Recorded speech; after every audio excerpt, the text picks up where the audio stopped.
Is critical because this is what convinces people to accept, to legitimize total biometric surveillance.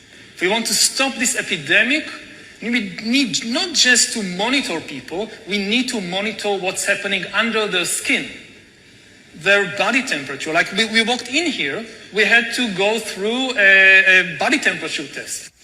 No, I think maybe in a couple of decades when people look back, the thing they will remember from the COVID crisis is this is the moment when everything went digital.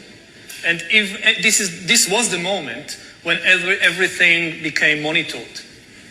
That we agreed to be surveyed all the time, not just in authoritarian regimes, but even in democracies.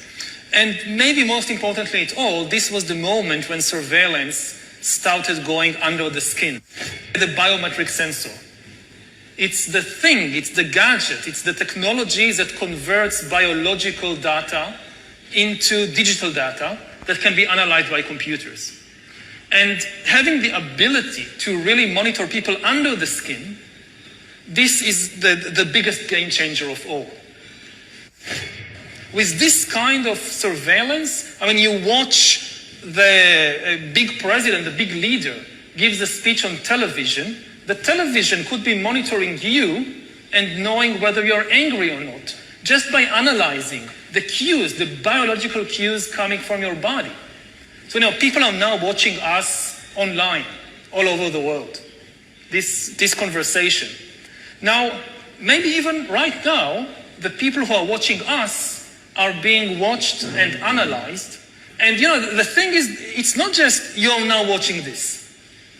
The thing is, we know that you're watching this, and we also know how you feel. Are you angry about what you hear? Are you frightened? Are you bored? This is the kind of power that Stalin didn't have. When Stalin gave a speech, everybody, of course, clapped their hand and smiled. Now, how do you know what they really think about Stalin? It's very difficult. You can't have a KGB agent following everybody all the time. Even if you do it, he's just watching your outside behavior. He doesn't really know what's happening in your mind. But in 10 years, the future Stalins of the 21st century, they could be watching the minds, the brains of all the population all the time. And also they will have the computing power to analyze all that. It's not just having an agent following everybody all the time. The agent in Stalin's days writes a paper report, and you have these millions of paper reports piling up in Moscow. Somebody needs to read them, to analyze them. That's impossible. Now you don't need human agents. You don't need human analyzers. You just have a lot of sensors and an AI which analyzes it, and that's it. You have the worst totalitarian regime in history. And COVID is important because COVID legitimizes some of the crucial steps, even in democratic countries. The really big thing is hacking human beings. To hack human beings, you need a lot of biological knowledge, a lot of computing power, and especially a lot of data. If you have enough data about me, and enough computing power and biological knowledge, you can hack my body, my brain, my life. You can reach a point when you know me better than I know myself. And once you reach that point, and we are very close to that point, then democracy, the free market as we have, and actually all political systems, also authoritarian regimes, we have no idea what happens once you pass that point. Now, in the past, many tyrants and governments wanted to do it, but nobody understood biology well enough. And nobody had enough computing power and data to hack millions of people. Neither the Gestapo nor the KGB could do it. But soon, at least some corporations and governments will be able to systematically hack all the people. We humans should get used to the idea that we are no longer mysterious souls. We are now hackable animals. Data might enable human elites to do something even more radical than just build digital dictatorships. By hacking organisms, elites may gain the power to re-engineer the future of life itself. Because once you can hack something, you can usually also engineer it. And if indeed we succeed in hacking and engineering life, this will be not just the greatest revolution in the history of humanity. This will be the greatest revolution in biology since the very beginning of life 4 billion years ago. For 4 billion years, nothing fundamental changed in the basic rules of the game of life. All of life, for 4 billion years, dinosaurs, amoebas, tomatoes, humans, all of life was subject to the laws of natural selection and to the laws of organic biochemistry. But this is now about to change.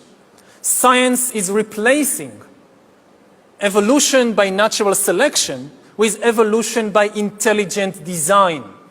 Not the intelligent design of some god above the clouds, but our intelligent design and the intelligent design of our clouds, the IBM cloud, the Microsoft cloud. These are the new driving forces of evolution.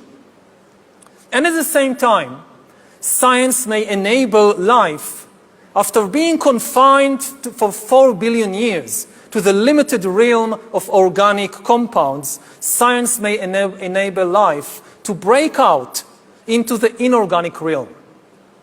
So after 4 billion years of organic life shaped by natural selection, we are entering the era of inorganic life shaped by intelligent design. So does the data about my DNA, my brain, my body, my life, does it belong to me or to some corporation or to the government or perhaps to the human collective? Humans are now hackable animals. You know, the whole idea that humans have, you know, they have this soul or spirit and they have free will and nobody knows what's happening inside me. So whatever I choose, whether in the election or whether in the supermarket, this is my free will, that's over. Free will, that's over. That's over. Over. Today, we have the technology to hack human beings on a massive scale. Yeah, I mean, everything is being digitalized. Everything is being monitored. In this time of crisis, you have to follow science. It's often said that you should never allow a good crisis to go to waste, because a crisis is an opportunity to also do good reforms that in normal times people will never agree to. But in a crisis, you see, we have no chance. So let's do it. Vaccine won't help us go to the test, vaccine of course. will help us, of course. It will make things, you know, more manageable. Surveillance. People could look back in 100 years and identify the coronavirus epidemic as the moment when a new regime of surveillance took over, especially surveillance under the skin, which I think is maybe the most important development of the 21st century, is this ability to hack human beings, to go under the skin, collect biometric data, analyze it, and understand people better than they understand themselves. This, I believe, is maybe the most important event of the 21st century. One of the features of this fourth industrial revolution is that it doesn't change what we are doing, but it changes us. The difference of this fourth industrial revolution is it doesn't change what you are doing, it changes you. If you take genetic editing, right. Just as an example, it's you who are changed. And of course this has a big impact on your identity. And offers certain kinds of possibilities that have to be careful about. You know, when you began to do that kind of gene editing, some people worry that you are changing what it means to be human. That's the problem. Of course, the new industrial revolution offers us many opportunities, but it raises manifold questions on the ethical, but even legal implications. And we have to be prepared for it, and that's what we want to do in Davos next year. So this fourth industrial revolution is it doesn't change what you are doing. It changes you. If you take genetic editing, Right. just as an example, it's